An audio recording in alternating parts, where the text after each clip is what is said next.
Hello Mila, hello Jack, hello everybody else who's watching, and welcome to Storytime with Grandad. Today's book is from Roald Dahl, and it is The Enormous Crocodile. In the biggest, brownest, muddiest river in Africa, two crocodiles lay with their heads just above the water. One of the crocodiles was enormous, the other not so big.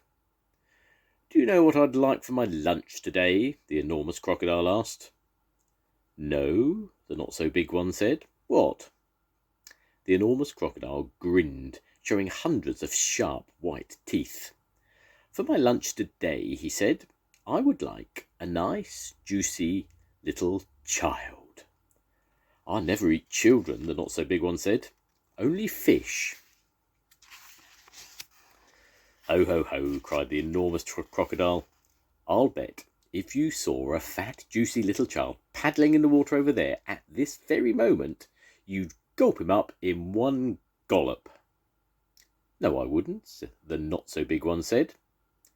"Children are too tough and chewy. They are tough and chewy and nasty and bitter." "Tough and chewy?" cried the enormous crocodile. "Nasty and bitter? What awful tommy-rot you talk. They are juicy and yummy." "They taste so bitter," the not-so-big one said. "You have to cover them with sugar before you can eat them." "Children are bigger than fish," said the enormous crocodile. "You get bigger helpings." "You are greedy," the not-so-big one said. "You're the greediest croc in the whole river." "I'm the bravest croc in the whole river," said the enormous crocodile. "I'm the only one who dares to leave the water and go through the jungle to town to look for little children to eat." "You've only done that once," snorted the not-so-big one. "And what happened then?" "They all saw you coming and ran away." "Ah, but today when I go, they won't see me at all," the enormous crocodile said. "Of course they'll see you," the not-so-big one said. "You're so enormous and ugly, they'll see you from miles away." The enormous crocodile grinned again, and his terrible sharp teeth sparkled like knives in the sun. "Nobody will see me," he said, "because this time I've thought up secret plans and clever tricks." "Clever tricks?" cried the not-so-big one. "You've never done anything clever in your life. You're the stupidest croc on the whole river." "I'm the cleverest croc on the whole river," the enormous crocodile answered. "For my lunch today, I shall feast upon a fat, juicy little child, while you lie here in the river feeling hungry. Goodbye."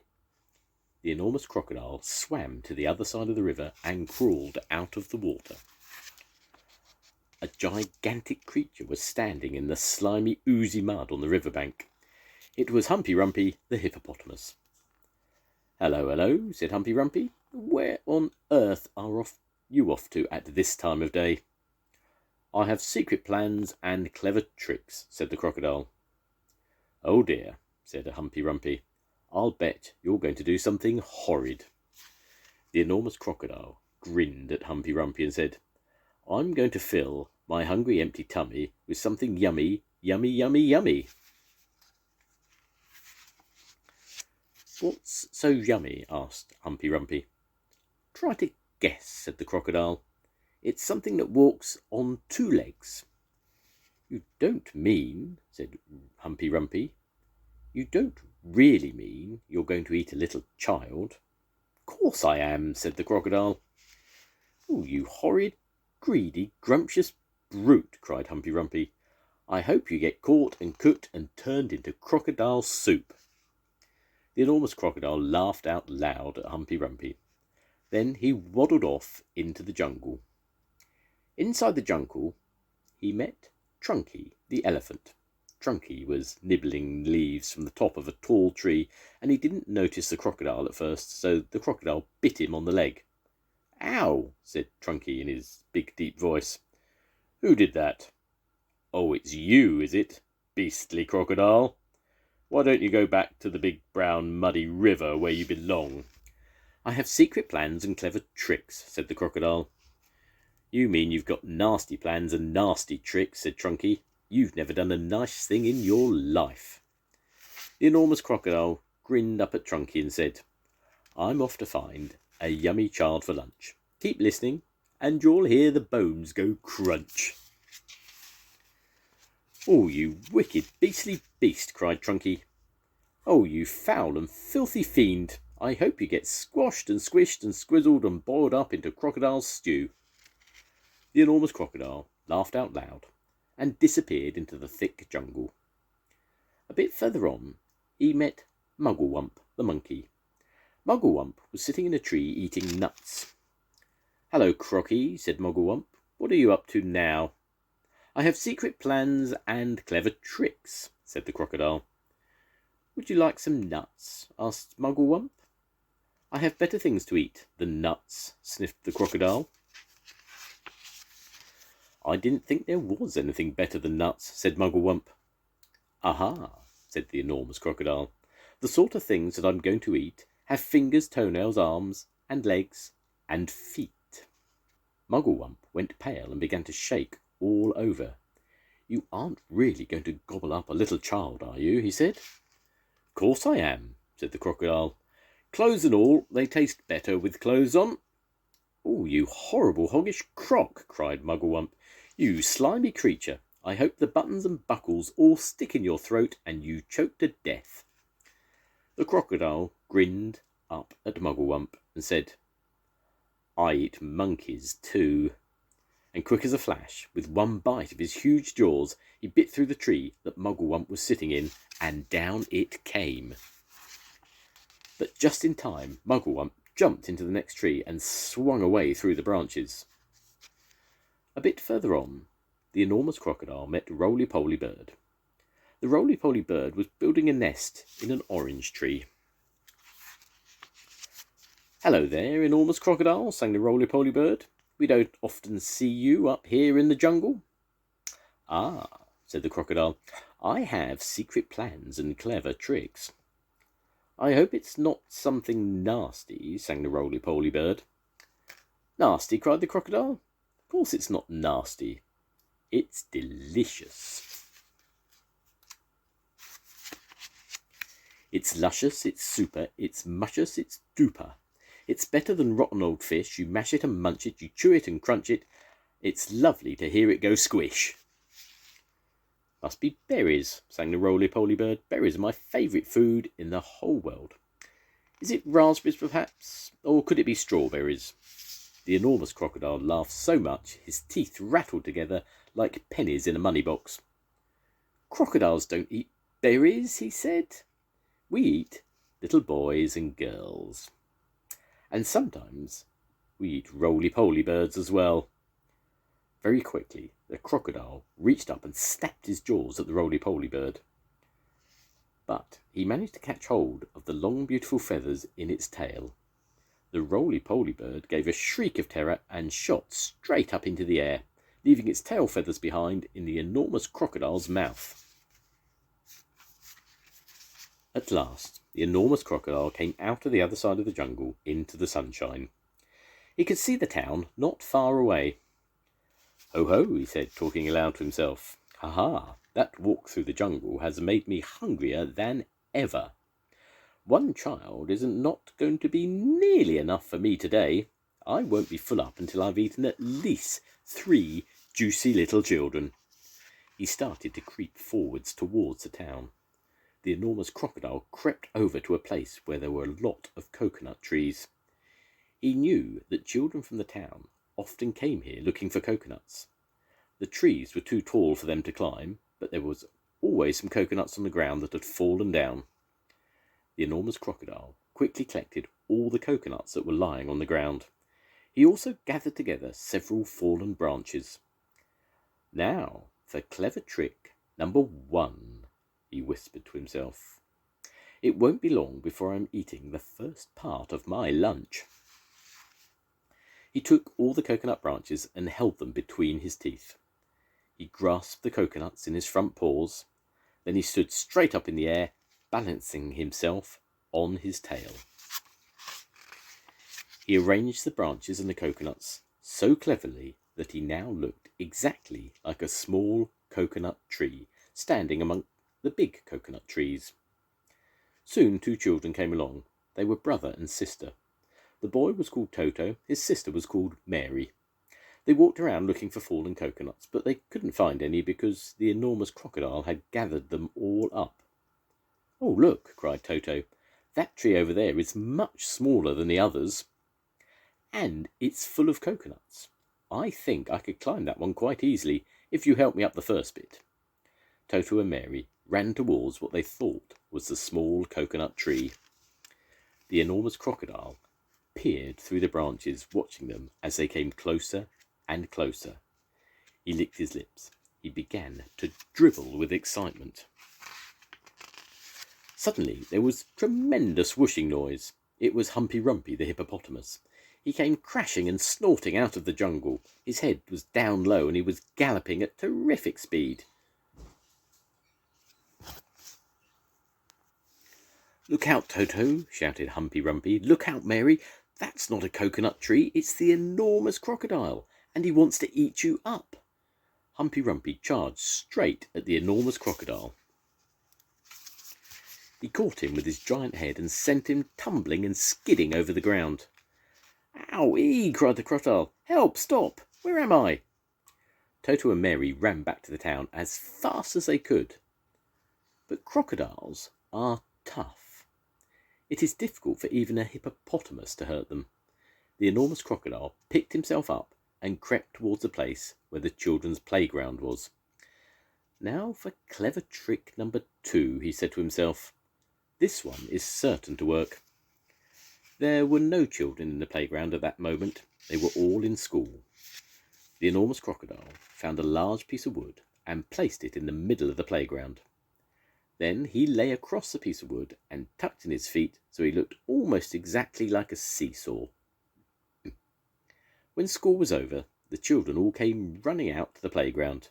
"Oh, look," they cried, "we've got a new seesaw." They all crowded round, shouting with excitement. "Bags, I have the first go. I'll get on the other end. I want to go first." "So do I, so do I." Then a girl who was older than the others said, "It's rather a funny, knobbly sort of seesaw, isn't it? Do you think it'll be safe for us to sit on?"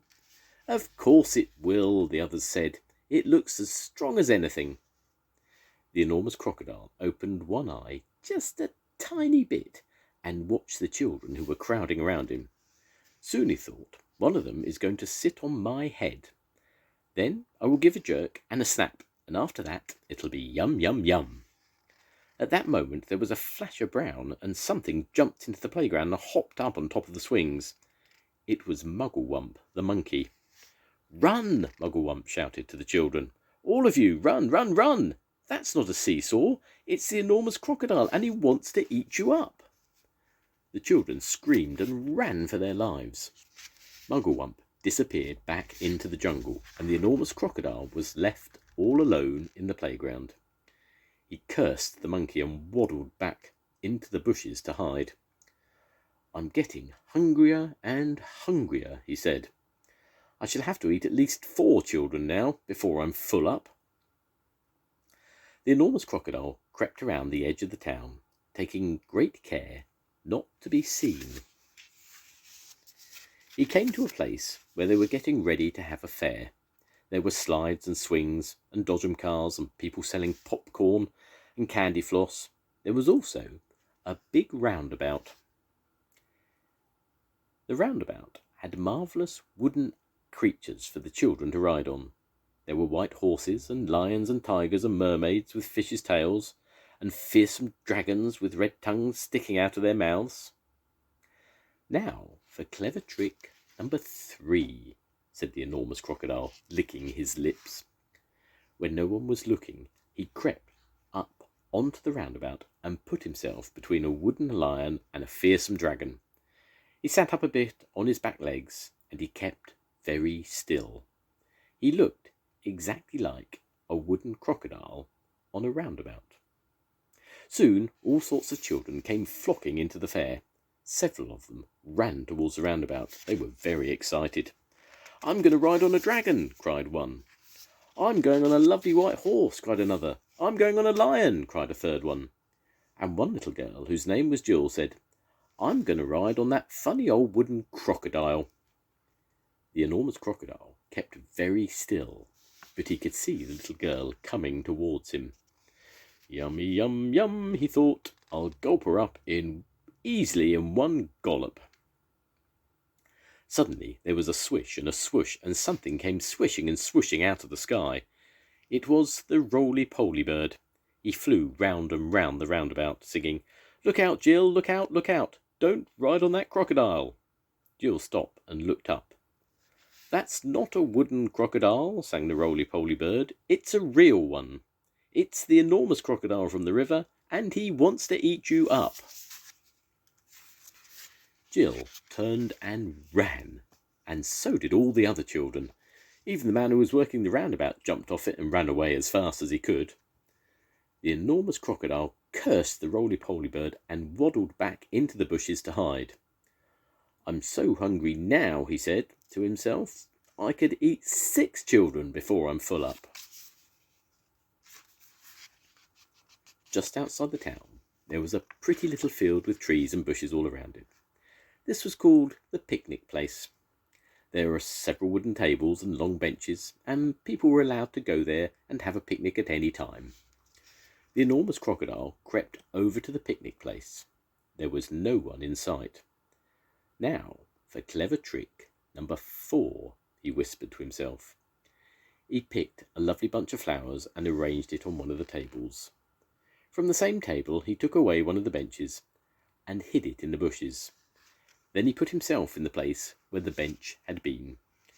By tucking his head under his chest, he made himself look very much like a long wooden bench, with 4 legs.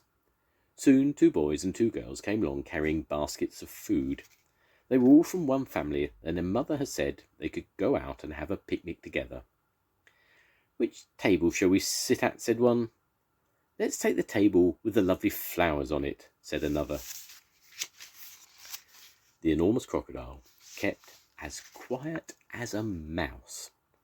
I shall eat them all, he said to himself. They will come and sit on my back, and I will swizzle my head round quickly, and after that it'll be squish, crunch, gollop.